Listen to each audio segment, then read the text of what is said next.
Hey, welcome everybody to Spirituality Adventures. We're glad you're tuning into this episode. We are a viewer and listener supported podcast, so we really appreciate you listening, watching on YouTube. We really encourage you to subscribe to whatever platform you're using. If you're on YouTube, hit that subscribe button, or if you're on Apple or however you listen to a podcast, be sure and subscribe. We greatly appreciate it. Also, make comments if you like it and share it if you like it. We really need people to make comments and share the episodes that you like.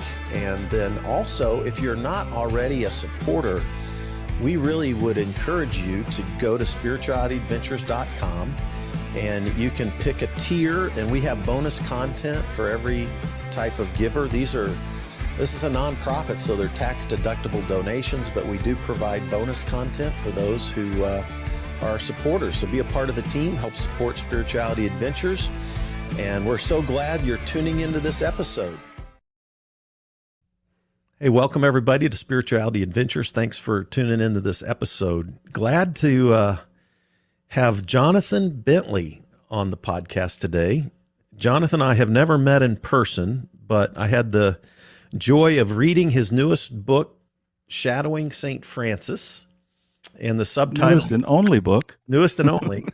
The subtitle is A Pilgrimage of Sacred Emergence in the Age of A.I. A Pilgrimage of Sacred Emergence in the Age of A.I.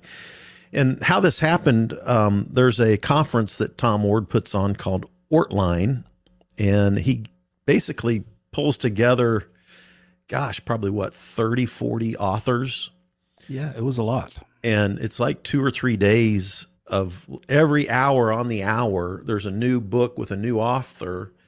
And then there's a panel of like 3 or 4 people who read the book and then asked the author questions. So I happened to get assigned to your book by Tom Ward, and I was one of the panelists.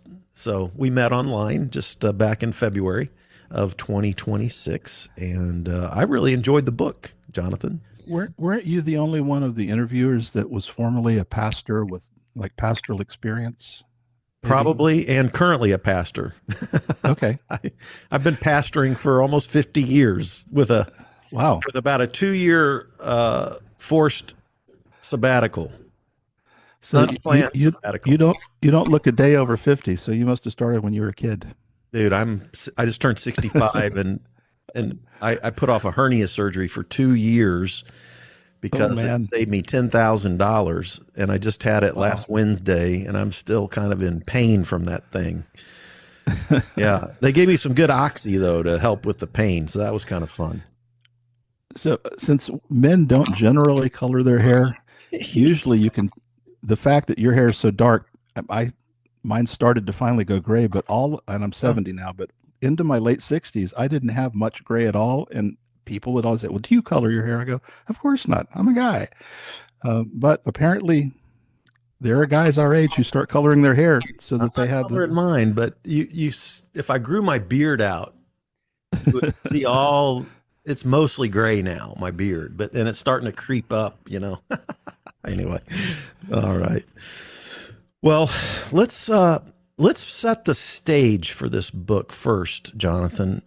I want you to give a little bit of your evangelical credentials and background.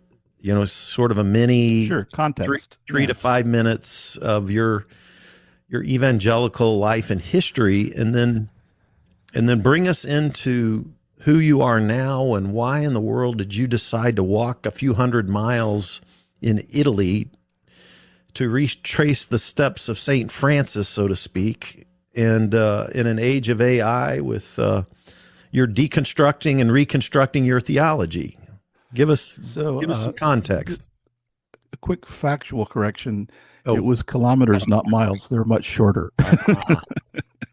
Didn't you go like over? I thought you went 100 miles or more. No, 100. It was like it just at 100 miles, about 130 kilometers. Something. Okay. So it wasn't short, but anyway. You walked all the way from Florence to Rome, right? Right, and Florence by way of the Apennines and through Assisi and the mountain towns. Yeah, it was very cool. But to your question, was raised or born into a Pentecostal household where common occurrences at church were hooping, hollering, running around the sanctuary, slaying in the spirit, speaking in tongues a lot. As a child, it just seemed like kind of fun circus. It didn't seem weird or strange. So I didn't know till I was a teenager and started picking my own church, which I kind of reacted a little against that, mainly because I thought my parents were hypocrites, like all kids do when they turn 13 and 14. So I went with a non-denominational church, but it was a very conservative evangelical. Trinity or Dallas Seminary were the pastors we had over time. So if you know those schools, you know the sort of teaching I was under. But very much in the Jesus movement in the early 70s, big fan of Larry Norman and Randy Stonehill. And Keith Green and second chapter of Acts and all that flowed out in the 70s music, which is probably the best Christian music ever written. Who knows? But it was not as commercial back then, but it's still, I mean, there's so much beautiful stuff going on in the music field. Anyway, so I thought I was radical. My friends and I, we all thought we were radical Jesus movement, but we were only, in retrospect, focused on style, not substance. Our theology didn't change at all. And by the late 80s, we got co-opted like everything else into the right shift of the church. And, you know, certainly embarrassed by people like Falwell and Baker and Pat Robertson. They seemed a little comical and weird, and I like a crazy uncle you don't want people to know about, but they were among the thought leaders, as you know, in evangelicalism. And so that's probably the beginning of turning a little bit sour on things. But to jump to the other end of the arc, I pretty much put that stuff in a box while I raised a family and started a company and ran a company. And I went to church, had worship experiences, consistently involved in Bible studies, usually an elder in the churches that I went to.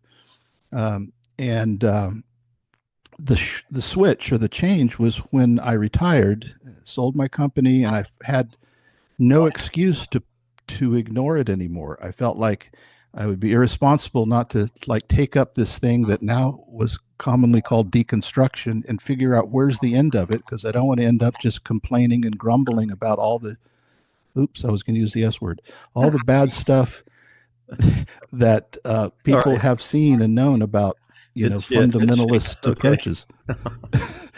What is the language standard here? It's okay. You don't have to worry about I wouldn't drop an F-bomb, that's for sure. Yeah, it's all right. So as I moved into that phase, I read all the usual suspects. Started with Rob Bell, went into Brian McLaren, and then Barbara Brown Taylor and Rachel Held Evans. So I was reading the stuff that other people going through this thought transition were reading. But when retired 5 years ago, moved to North Carolina, in the process of that, I thought, I want to go see Brian McLaren live. I've never seen him live. He's been such a minister or pastor to me indirectly through his written work.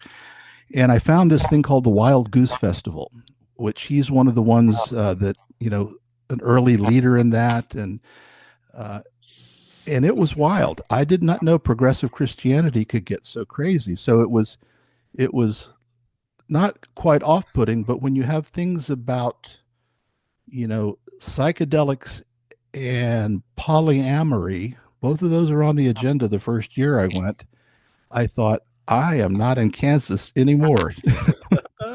But it was also, I'm intellectually curious enough. It was kind of fascinating. Whoa, you mean there are Christians that believe this stuff? Because, part of the migration, talk about a lot in the book, but is to get out of binaries. It's not we're the good guys, they're the bad guys. That's not how reality is. So it was a progressive learning process to reckon with the Holy Spirit is everywhere all the time in every heart, and everybody's inside. There is no outside, because God doesn't play favorites. And, so those, I guess I was dancing on the edge of orthodoxy at that point. So anyway, in the midst of this, we had grandkids. We have 6 of them now. And I was in the backyard playing with them one day. And I thought, man, if they were teenagers and they said to me, so Grandpa, tell us about your faith, or what is this Christian thing? Or I don't know how they'd phrase it, but I thought I would give them a really muddled, discouraging answer, and I don't want to do that. So that was my signal that I gotta get from deconstruction to the other side of what does reconstruction look like. Mm-hmm. And while that was going on, I got a call out of the blue from a German friend who said, "Hey, I'm feeling more spiritual these days." He had just retired. He had never talked spiritual stuff with me at all over the 10 years I'd known him.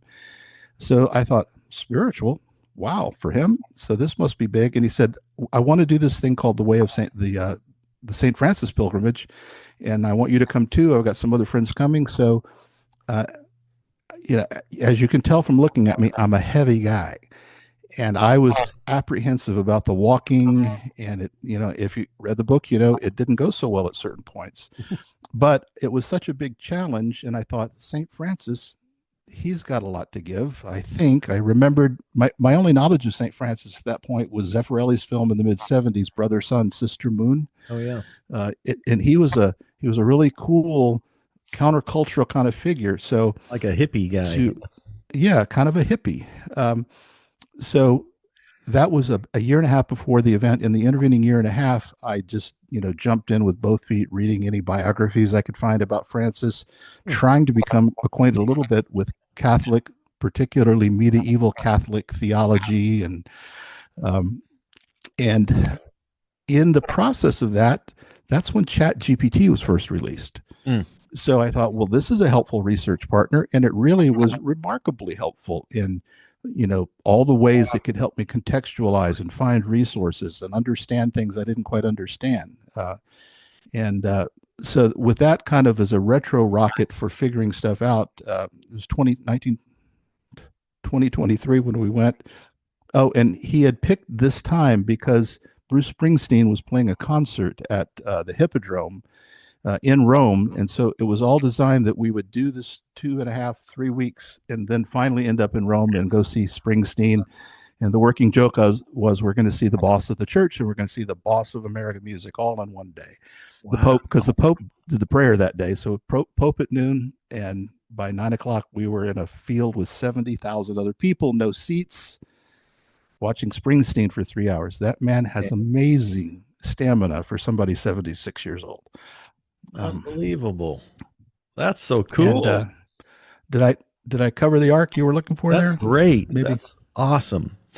And on another time, we'll have to talk about, I was a vineyard pastor for 30 years. I don't know if you know the vineyard emerged out of, so like Ken Gullickson started the first vineyard. That's where Keith Green got saved. That's where Bob Dylan came to Christ and wrote a Slow Train Running album. The electric guitar player for Second Chapter Acts was my worship leader at my vineyard church for over. Really? So you were in California then? No, I'm here in Kansas City, but he's a Kansas City. The vineyard. He was friends with Phil Keggy, and then he was a hippie, got saved, and then he toured the world with Second Chapter of Acts as their electric guitarist for several years. And then, one of my side projects I got into, and actually this happened just before the Italy trip. I went to see Randy Stonehill in concert at a Vineyard Church on a Sunday night, and one was impressed with just how talented and informed he still was. He didn't sound like an old guy. It was kind of like listening to McCartney or Springsteen. You think, man, they still sound like they did, or maybe even better than they used to sound. But there was almost nobody there, like 25, 30 people there. And I just, the marketing business entrepreneur side of me said, well, this isn't right. They have to have better marketing. More people should have been here, all those kind of thoughts. So anyway, I got to get to know him and visit him, and he lives in South Carolina, and worked to help put a website together for him, and did a little bit of show promotion, and got to know him. And we talked a lot about those 70 years in the vineyard, and Dylan and Keith Green. And, that's a soft spot for me, is, that ancient history, I guess now for, there arose a generation that knew not. But yet, so the Vineyard and Calvary Chapel were the two denominations that grew out of the Jesus movement. Yeah. My church was probably the third or fourth largest vineyard in the world at the time that I had a downfall and took we need to have a long talk about charismatic theology sometime. We could.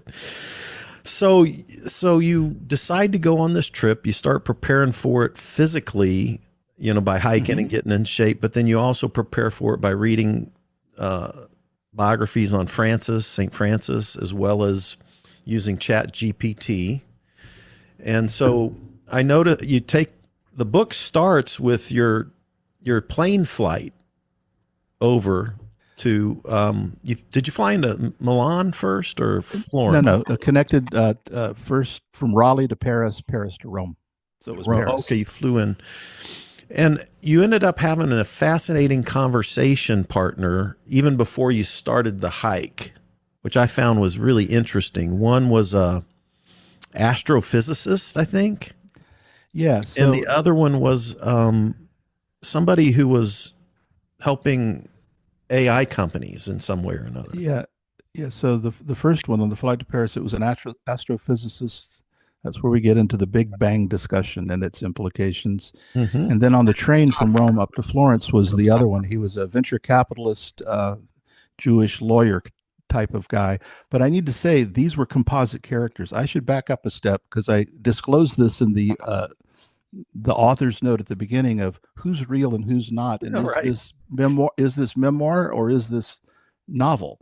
Yeah. And it's at its core, the true story, all the main characters are true, but I had to, in order to preserve the flow and narrative arc, I had to create some composites of conversations I had with others, but kind of crystallize them in a single person. So those two guys on the plane and on the train before the real trip starts were created to deal with the two core ideas I wanted to get to the end of. Because the form of the book, Act 1, is basically, let's take deconstruction to its logical conclusion and really show that the foundation is busted. It's not rearranging a few walls in evangelicalism.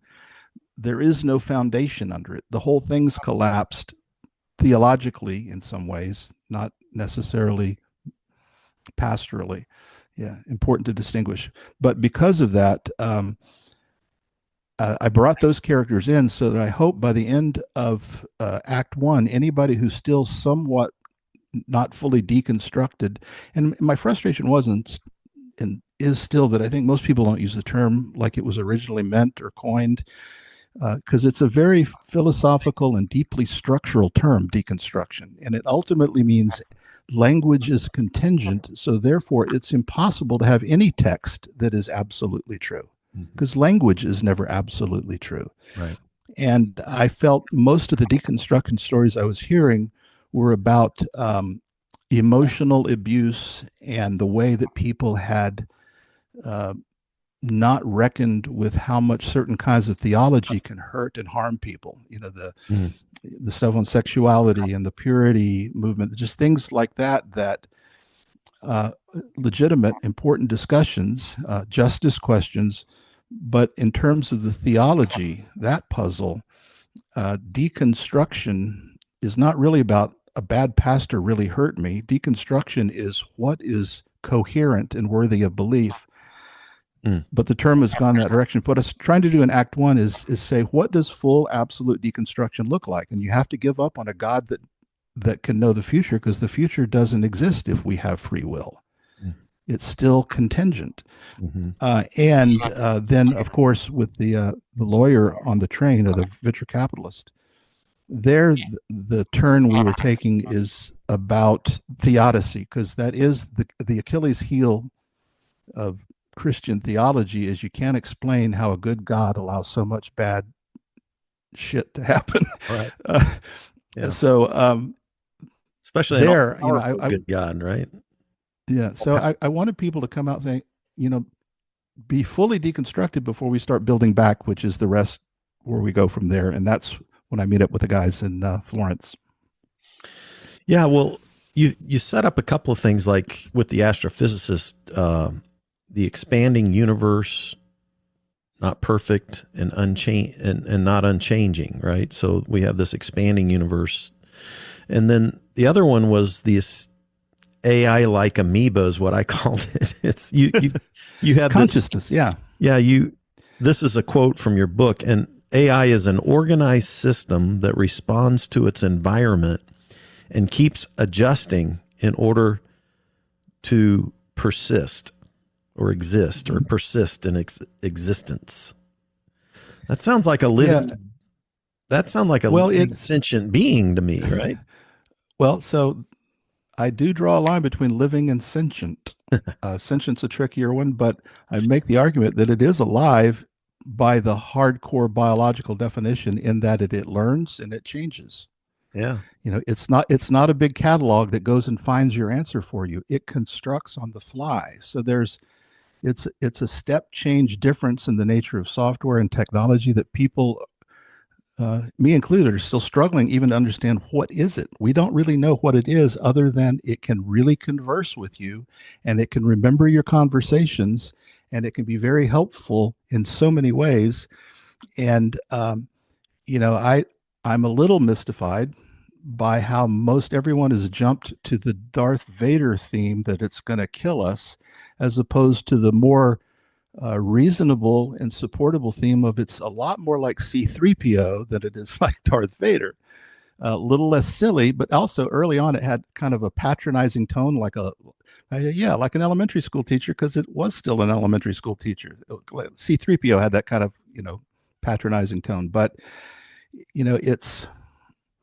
it is alive in that sense. Now, it doesn't have consciousness, but when you say that, you have to know that we don't really have a strong agreement on what consciousness even is, on how you define the boundaries of consciousness. So, we're talking in areas of high mystery, and that's obviously a challenge. But I was really taken by the utility of it. So doggone useful, and almost.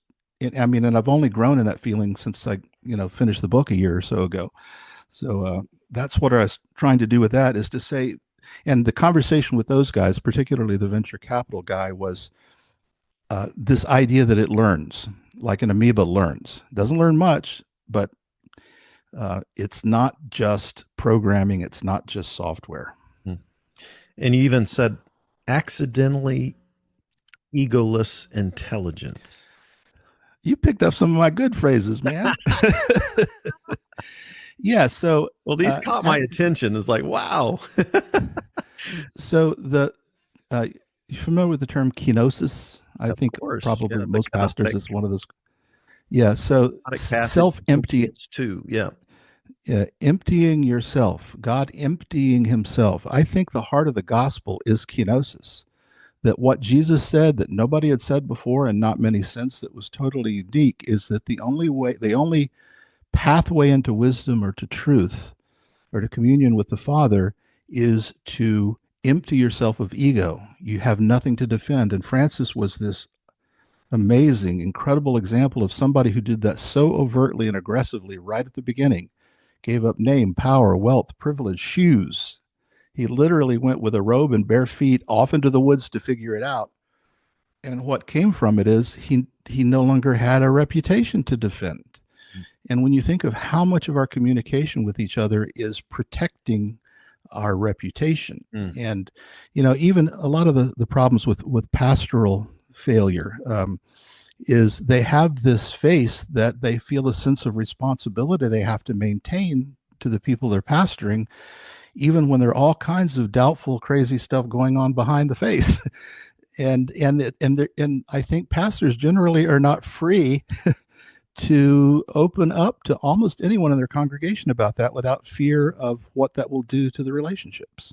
Yeah. So that's why kenosis is so central to the premise. So accidental egoless intelligence. So egoless is the kenosis notion. It was accidental with AI because the initial, and it could change. It still seems essentially true, but when they first trained these models on these, on the large language models, the initial models basically sucked up and recorded every single thing written by anybody ever on every subject, including every website and including professional papers that never make it into books. So it was the first and still only kind of universal corpus of human experience and wisdom. That's why another thing I've started speaking about is that the intelligent AI is very much like the Bible in the sense of it's a canonization that's, so what my view of the Bible now, different from an evangelical view, is it's still a fantastic book that I draw from all the time because it has such great advice and truth about the nature of our hearts and our struggles and how we relate to the world. And it's because it's a library of everything from about 1000 BC in Israel to about the time of Jesus, 100 years after that. But a 66 books, a library, a compendium of all that. So that's why it can contradict itself, of course, with that much time and that many perspectives being. But without getting into a discussion about Constantine and what he forced the bishops to do in Nicaea in collecting this literature, the point is it's a canon, and every major religion has a canon of accepted thought. And it's good in the sense that really serious people who really care about their relationship to God took a long time to say, yeah, that's in, that's not in, because they knew they were compiling something that will have enduring effect and authority. You could say similar things about some, I don't want to get into the Quran right now, but corpuses of spiritual experience. That's what these are. Mm-hmm. When you get into AI, it's read all the Bible and remembers every verse and how the verses relate, and the Quran and the Bhagavad Gita and the Vedas. And guess what? When you correlate all of that, there really is a truth that is absolute, and it's that love is superior to hate and selfishness. It's there all the way through. So we shouldn't be surprised if God's trying to save us or redeem us all. Wouldn't he be trying to communicate these messages to all cultures on all time? And how, in a sense, seeing Christianity as universal is not, like I used to say, universalism, like it's a problem. No, it is. Isn't that great? That's how powerful whatever Jesus did was. It really does relate to all human experience. So that's why I kind of approach the AI run into theology, because where I spend all my time with AI, so I have a different window, is history, philosophy, theology. So all the big why stuff. And I never came into anything. And I would do fun things like, I at one point I constructed a dialogue where Billy Graham was having a conversation with Jerry Falwell. It wasn't perfect, but I want to know, how would these personalities, and then you should have him have a conversation with Franklin Graham. Oh my goodness. Don't go there. Poor Franklin. But the point I'm saying is that people are concerned about it's trying to tell you something or be biased, and it is not. It's basically a fair and honest, ego-less, because there is no self in it. That's interesting. So that's why it's accidentally egoless, because it was designed to not have self. It has no position to protect. So it really doesn't bias the arguments. It presents the left and the right and the middle in as clear a way as you can imagine. So a lot of the things that we grew up learning about here, I'm sorry, I'm getting a little wordy, but one of the things that's problem with evangelicals or fundamentalists broadly is they think they're actually reading and understanding the Bible for itself, and have very little appreciation for what they're really reading is the Bible through the lens of the tribe that raised them. Yeah. And coming to that understanding that every tribe has its filter and view and biases. So, you know what? AI doesn't have any of that. So you actually get straight stories. Now, it could change and it could be warped.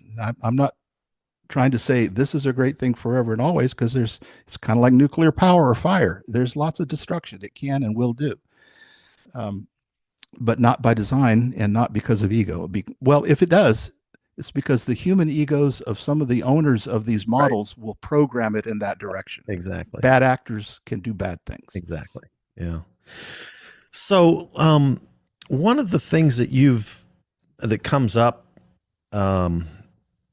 you mentioned it, I think, and you might have mentioned it in our, we do some bonus questions that goes out to a different group of people, but you talked about we might be in a new age of reformation of some sort, a new axial age. And I've even heard Mhm, Buddhists mhm. talk about different axial ages and stuff like that. And one of the questions you put to me is, what did Francis of Assisi see or do that puts him in a different category entirely? What, when you dove into Francis and then you did this 100-mile walking tour in his footsteps, so Reflection. to speak, Yeah.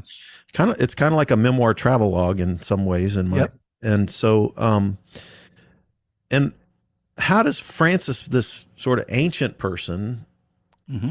speak to a new age of reformation that maybe is happening or underway? In your perspective, how do you give us some thought around that Sure, that sure, sure. Well, reformation stuff? first, the notion of a new axial age or second axial age, without going into what was the first one and where did it come from, but it's basically the primary mode of thought that ran the last 2,000 years.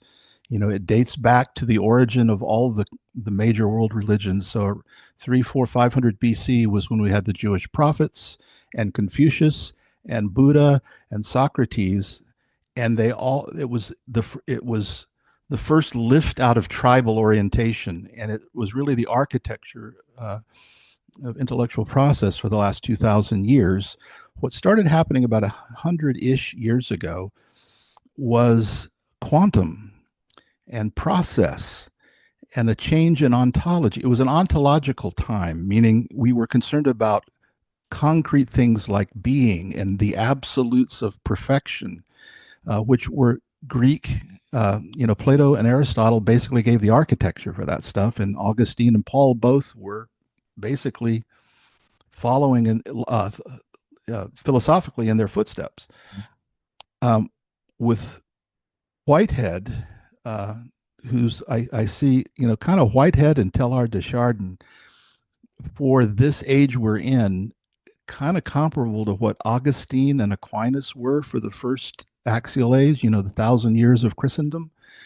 And as knowing something about open and relational theology, which is building on that work from 100 years ago, and it seems to be blossoming. It seems like, since, the last 10, 15 years, there's a lot of coherent stuff. Anyway, to me, what do I know? I'm new to this space. But what we get with Whitehead is looking at the world as something in movement and being recreated or co-created step by step in partnership with how we conceive God. So it's very different from the first axial age, where things were done and then the next thing happened. And I'm getting diffused now. This won't record well. I'm getting two things mixed up. So anyway, the change is to First process from might be based around power and authority and those kinds of concepts, whereas now we're moving and substance oriented, things oriented, versus moving now into a relationality of love versus power and dominance and exactly. And so that's how yeah. the Francis piece comes in. Mm-hmm. Francis, you could say, how can a guy from 800 years ago, who was thoroughly Catholic in every way, as most people were in Western Europe at the time, how is he relevant to this quantum process age? Yes. And it's because he was not very theological. So he wasn't a proponent of the orthodoxies. He was very heterodox, I guess. Can't say heretical, but he didn't fight those battles. He basically said those battles don't matter. The authority and the power, I'll navigate around it, but the only thing that's critically important for the spirit is the relationship and the love and the selflessness. So by showing the power that can come from powerlessness, in a phrase, that's what Francis magic, that's not a good word, what Francis strength and uniqueness was, that by giving up all power, he became more powerful than any other Christian of his age and many ages around that. And and because of a focus on relationality, so open and relational. He was fundamentally a relational theologian, a practical theologian, not an abstract one. And he was also reacting against the scholastics of the time. So he saw higher learning or higher theology more about it puffs up your pride and it tends towards arrogance. It really wasn't about, understanding God better. So that's, I think that addressed the question. Yeah. Hopefully. Thank you. No, that's good. And give us, who are your walking companions, and what did they bring to the table for you as you're processing all of these big, deep thoughts about God and a new reformation? And what did these traveling companions bring to you? Well, that's a really good question, and it really is around trying to understand the nature of authority better.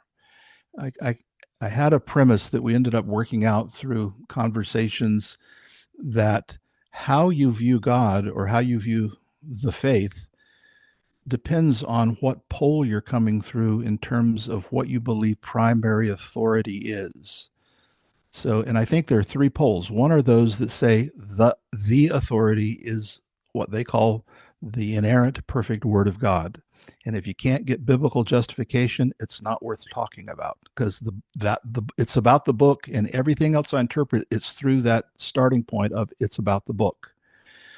And that was a Wilhelm in the book, who was a very strict German Protestant. So he didn't say everything that I said he said, but he said a lot of things like that, and from that point of view. The other, in Thomas, who is a psychoanalyst, he's very much of a churchman. So his pole of authority is the church's experience, as crystallized in, I guess, the magisterium or doctrine. But he says, I think it's more mature, because we all have that. It's just those of us who used to say it's only the Bible don't realize how many other people gave us that idea and the orientations of it. It's the Bible plus Augustine plus Paul plus Calvin plus Luther plus name five more. That's our magisterium, is what those guys sort of talked about. So that's why I think, that the experience of the church is a step in the right direction, because it makes it less binary and more true to reality, because you have the interpretive overlay. But then the third one is charismatic. Gunter, who was the friend who called me to go on the trip, he had been a charismatic, and he's also, the more emotional and about experience and engagement. And a lot of Francis is about, defining things around experience and engagement. So what those conversations, it helped work out how do you triangulate, maybe that's the right word, between those poles of authority, between primary pole, the word, primary role, authority of the church, or primary, the voice of the Holy Spirit in your heart. Because which of those you begin from says a lot about where you end up and what you believe about the other two. It's similar to Wesleyan quadrilateral, Yeah, Wesley's a great guy. But quick problem with the quadrilateral, I don't think it's true. I think it's a trilateral. And if you really want to be careful, we don't know anything except by experience. Because what is the Bible? It's the captured experience of a lot of other people a long time ago. So it's mediated. It is experience. So between the live experience of our communion or lack of with the Holy Spirit, the Bible is a record of other people's experiences. And what is the church? It's another layer of organization of other people's experiences. So there is no knowledge anyone has outside of someone's experience. It doesn't start somewhere else and then come into our heads. It grows from experience. So that's why I think there's a bit of a default. He gives something to experience, as well as he doesn't separate the Bible from the church. And I think those blend as one leg of the stool. I got you. There's another on the charismatic thing. I was Vineyard. You grew up Pentecostal. You had the Gunter guy in the conversation. Holy Ghost. Yeah, there was some interesting thoughts here around tongues and hunger. The hunger between us. Tongues being a comprehension across diversity, fluent in human hungers. That's a fascinating observation Yeah. about tongues. Yeah, and I'm not sure how legitimate it is, but it grew out of we were focused on the story of Francis and the wolf, which is one of the famous stories about there's this wolf terrorizing the town, and he comes in and he talks to the wolf, makes an agreement, and he doesn't terrorize the town anymore. So it's certainly of a mythical stripe. But the point made is that sometimes when you think people are angry or out to hurt you, what they're really doing is reflecting a deeper hunger about something else. And that if you, and you, we need to get past the reaction of the physical posture in this case and look behind the eyes into what's really the nature of what's going on there. And I tie that to, the book of Acts, second chapter of Acts, where, and I didn't read it this way back in the day, but how it was God saying, I can't, or I need to translate into everyone's own languages because that's the only way they'll really understand it. It's kind of a consolation. And he didn't, for instance, the way it says in the text, he didn't give a special angelic language that everybody understood from all the different countries. What he did was he gave different languages to those gathered from the church so they could speak in the native languages of all the foreigners gathered and witnessing. So that it was a bridge to a foreignness. It strikes me as harmonic with the ideas we now have about getting beyond binaries into really understanding, not othering people that have other experiences. And language is kind of a proxy for that, I think. I really thought that was fascinating. Yeah, I've thought about, every language. You touched on this a little bit. Every language is symbolic. It's made up. It's created, right? There's not. It's not like the rabbis said that when God created, He spoke in Hebrew. But well, a quick story. This is totally true story, not made up. An uncle, he's no longer with us, but one time he said to me in full seriousness, I read the King James because if it was good enough for Paul, it's good enough for me. And I thought, that's such a level of ignorance. There's no way to even respond to it without starting a what, but okay. Yeah. Mm-hmm. Yeah, there is that. There is that. God spoke in good King James English. Well, yeah, and what that ties back to is another big theme in the book is how it's that we have to let go of certainty, that clinging to certainty is poison for faith, that faith grows in the face of doubt, that in fact, if you don't doubt, there is no room for faith to grow. So that certainty is not a goal, certainty is a problem. It creates arrogance and puffs up in a way, so that arguing for no, you don't want certainty because then why would you need faith that's a new idea for a lot of people. It is. Yeah, for sure. I like to say I'm less certain and more open these days. Or what's the old thing we used to say is, as I get older, I know more and more about less and less. Yeah. I was working on I'd done a doctor of ministry at Fuller, and then I was working on a PhD in the Hebrew Bible, and I was in a PhD class, and the professor drew a circle on the chalkboard. It was and he put like a little pin dot on the edge of the circle, and he was like, when you get your PhD, if this circle represents all the knowledge in the world, that little pin dot will represent what you know. That's not very encouraging. Right. And I'm like, wait a minute. The highest degree and you don't know squat. It was a humbling, but it was true, right? But then now with AI, as you're talking about it, it's kind of fascinating to think about this these engines of knowledge now that might have access to at least everything that's written. I go to a men's Bible study at the Progressive Methodist Church we attend in Raleigh, and this morning we were talking about is being smart helpful or hurtful? You know, how do we think about education and learning? And we talked about Paul's phrasing, uh, knowledge puffs up, but love edifies. Mm. And that puff up notion in the text is kind of like a blowfish. It's like blowing up a balloon. So you get bigger, you have big presence, but very little substance.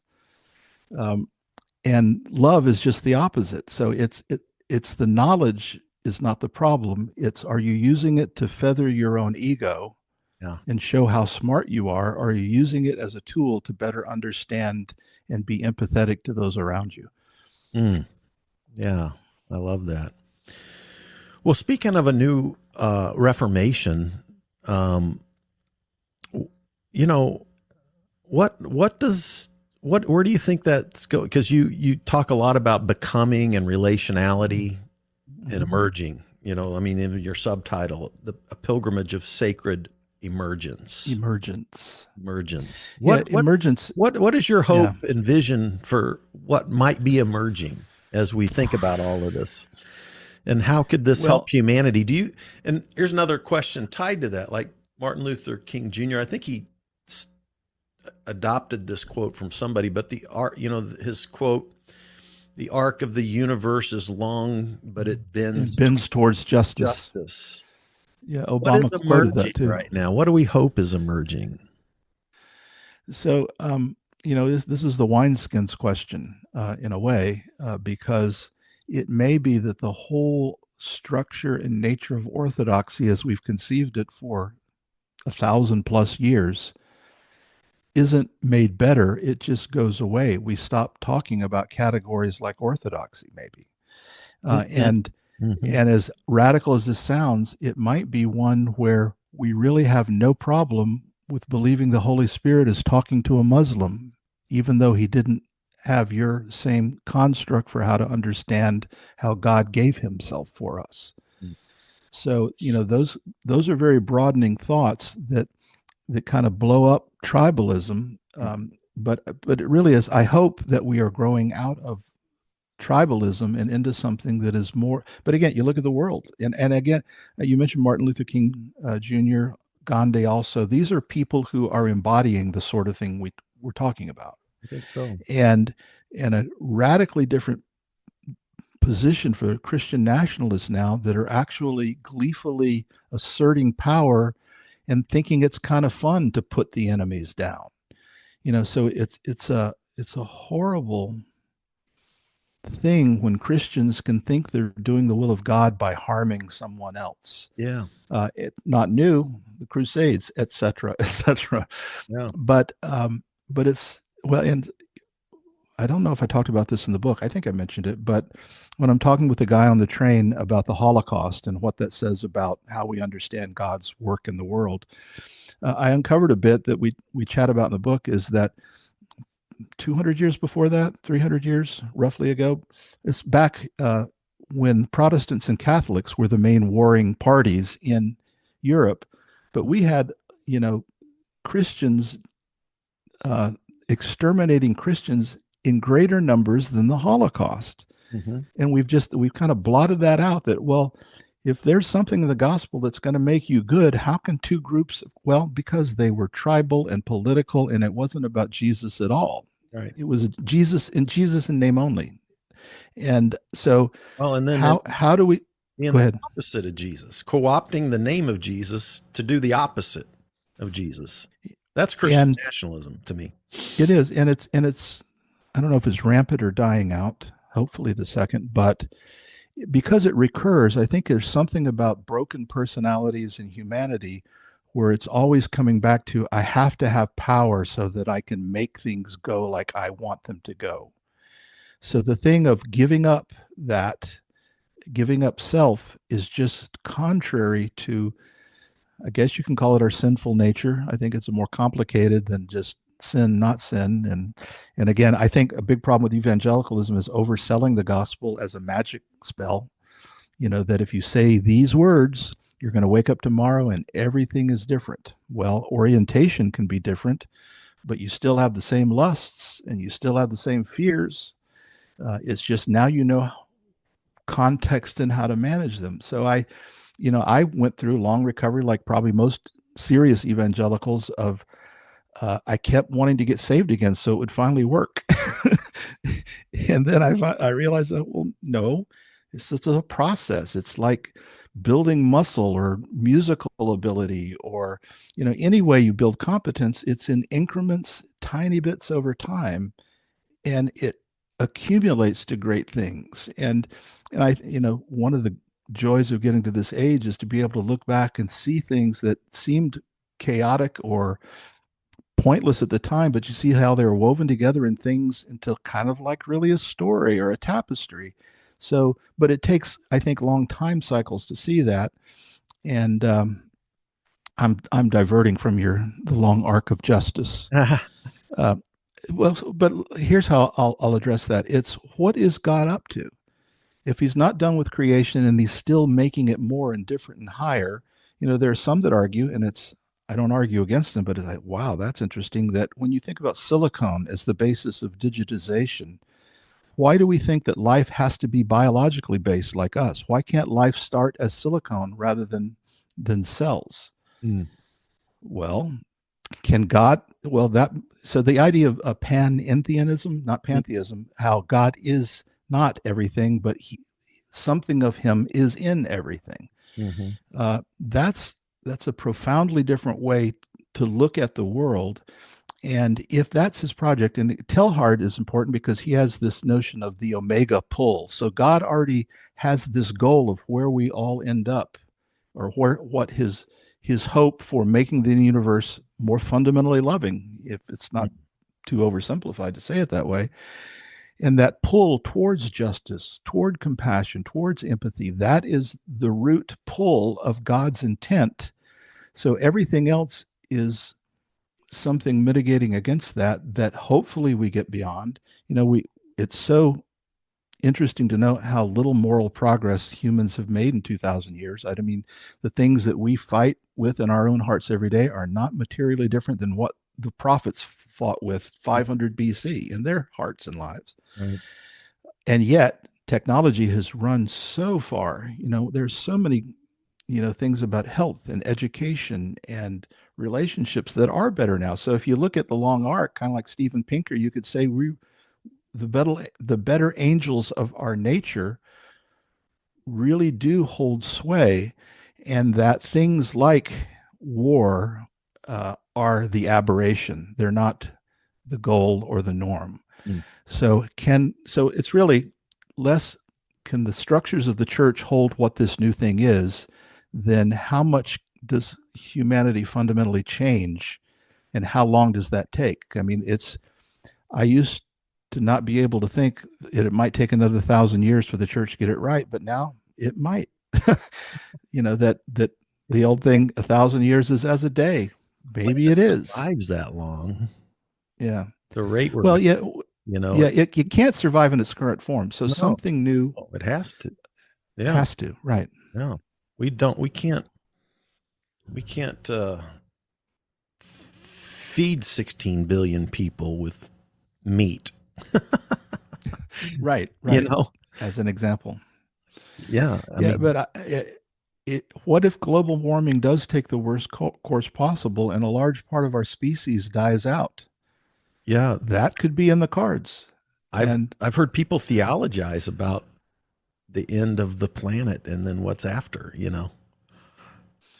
Quite so God can raise up stones, so God can do many creative things we can't conceive, I suppose. Yeah. Yeah. I wrestled in the darkness of my downfall. I wrestled and felt like God didn't exist. I didn't call myself an atheist, but I certainly wrestled with it. And the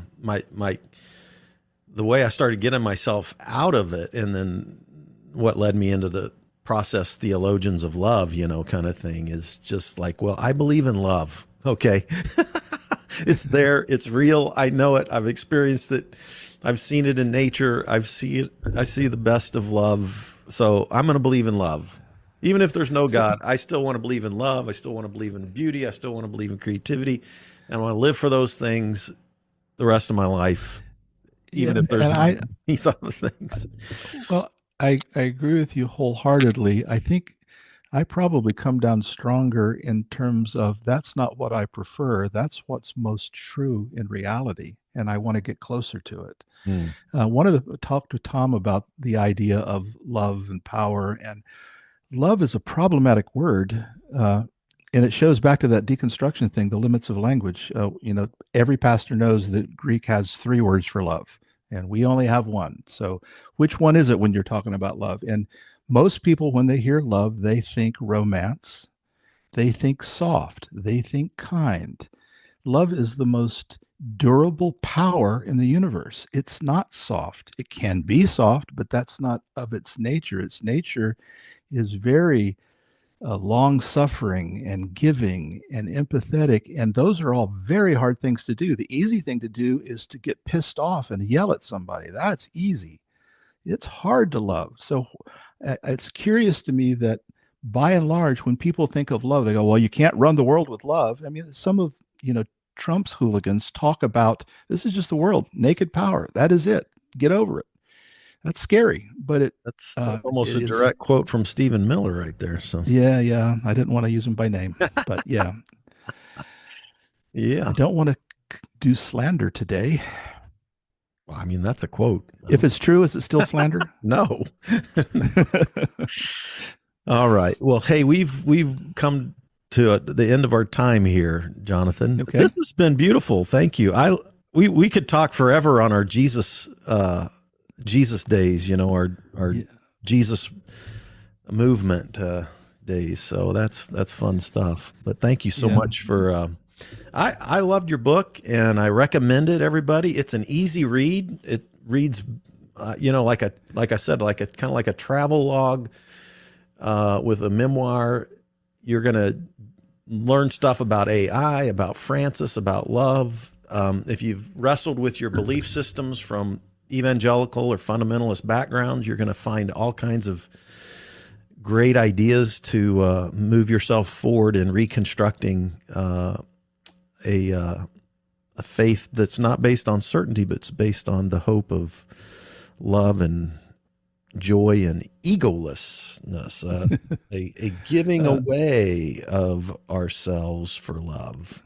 So Something I want to mention, the fun thing I've been doing with AI support since the book came out in December is working on translating it into Spanish, Portuguese, and Italian. Ooh. And I'm done with that now. This is 2 months later. I have now completed translations in all those languages in my voice. So I am speaking Portuguese, I am speaking Italian, I am speaking Spanish, even though I don't speak more than 5 words of any of those languages.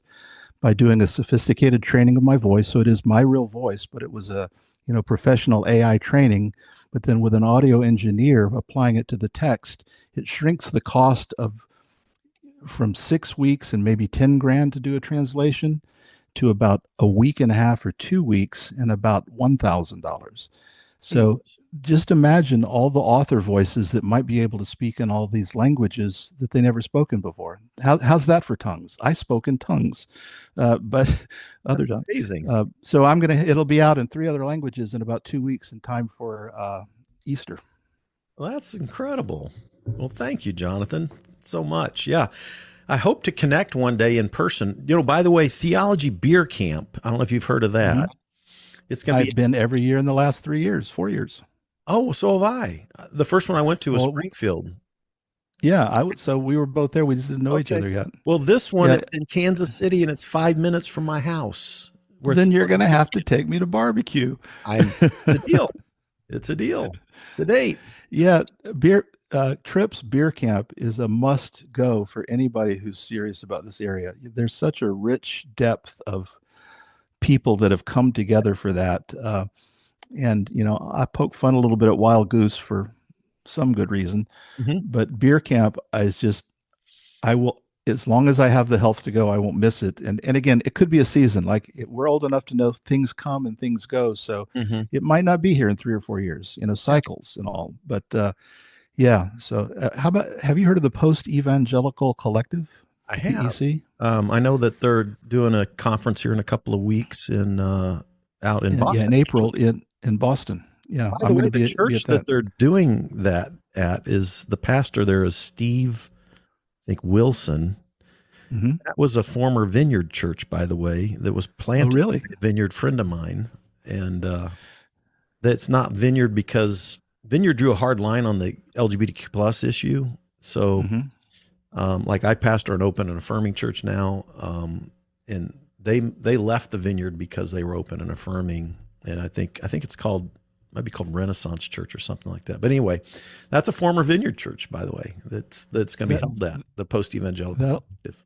that conference will be the very first place where I actually sit at a book table and see if anybody wants to buy my book. Awesome. Well, you'll recognize some people if you've been to Wild Goose and Beer Camp. There's a lot of It's cross sectionality there. So yeah, There sure is. Yeah, Tom's omnipresent. right, exactly. Yeah, Oh, wait, ambipresent. Isn't that the way to say it? and I don't know if you've bumped into Jonathan Foster. Omnipotence. Jonathan Say again? Foster lives here in Kansas City. He's a friend of mine. Oh yeah. Well, Yeah. Jonathan was my editor. Did you know that? No, I didn't know. Yeah. Well, Yeah, cool. published through Sacrisage. So in the final stretch and all the cleanup and commentary and review was Jonathan. Good. He's a very good guy. Good to work with. Yeah, he's preached at my church a couple of times, and yeah, For- good stuff. Yeah, actually, Gerard and Mimesis. That's on my book stand to get my mind wrapped around that a little bit better. Thanks to Foster, he's the one that steered me that way. Gonna dive into some mimetic theory there, huh? I'm very competitive. I need to know about this stuff. All right.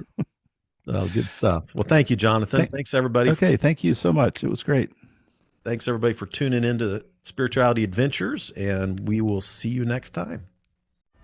Hey, you made it to the end. Thanks for listening all the way through on this episode. By the way, if you're not already a supporter, go to spiritualityadventures.com, sign up for one of our monthly supports, and you will receive our bonus content. You'll receive lots of interesting information about our guests. Many of our musicians will do special bonus songs and record a song. So I want to encourage you to do that. Thanks for listening. Thanks for watching. Be sure and subscribe. Be sure and share any of the episodes that you like. And be sure and make comments if you like them as well. This helps us get Spirituality Adventures out there to more listeners, more watchers. So whatever platform you're using, subscribe, like, share, make comments, and go to our website, sign up for our team, and be a part of the team support. Thank you so much, and we'll see you next time.